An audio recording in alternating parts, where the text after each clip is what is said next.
নারায়ণগঞ্জের ফতুল্লার আলীগঞ্জ এলাকায় স্কুলে ক্লাস চলাকালীন সিলিং ফ্যান খুলে পড়ে অন্তত ৫ শিক্ষার্থী আহত হয়েছে।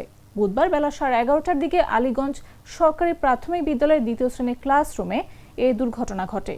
আহতদের মধ্যে রয়েছে ২য় শ্রেণীর শিক্ষার্থী প্রাঞ্জল ও জাহানারা। বাকি শিক্ষার্থীদের নাম তাৎক্ষণিকভাবে জানা যায়নি। হঠাৎ ফ্যানটি খুলে পড়লেও বড় ধরনের দুর্ঘটনা এড়ানো গেছে বলে জানিয়েছেন উপস্থিত শিক্ষক ও প্রত্যক্ষদর্শীরা। সহকারী শিক্ষক সেলিনা আক্তার বলেন, ক্লাস চলাকালীন হঠাৎ ফ্যানটি খুলে পড়ে, তবে আগে কিছু শিশু সরিয়ে নেয় বড় ক্ষতি হয়নি। প্রাক্তন শিক্ষার্থী মোহাম্মদ মশিউর রেজা সজীব জানান, তিনি ক্লাসে প্রবেশ করার মুহূর্তেই ফ্যানটি পড়ে যায়। ভাগ্য ভালো, কারো মাথায় লাগেনি। আরেক প্রাক্তন শিক্ষার্থী ও চেম্বার অব কমার্সের সহসভাপতি আবু জাফর বলেন, ভবনটি দীর্ঘদিন ধরে জরাজীর্ণ অবস্থায় রয়েছে, জরুরি ভিত্তিতে নতুন ভবন নির্মাণ প্রয়োজন। প্রধান শিক্ষক জানান, ভবনের দুর্বল অবস্থার কারণেই এই দুর্ঘটনা ঘটেছে।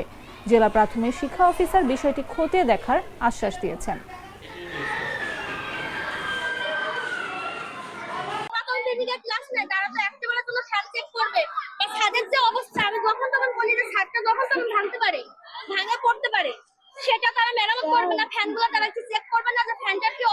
হঠাৎ পরিদর্শন সময়ে এই একটা ছাদের চলা ভেঙে আপনার ফ্যান নিচে পড়ে 4-5 জন আহত হয়েছে, একজন গুরুতর আহত হয়েছে।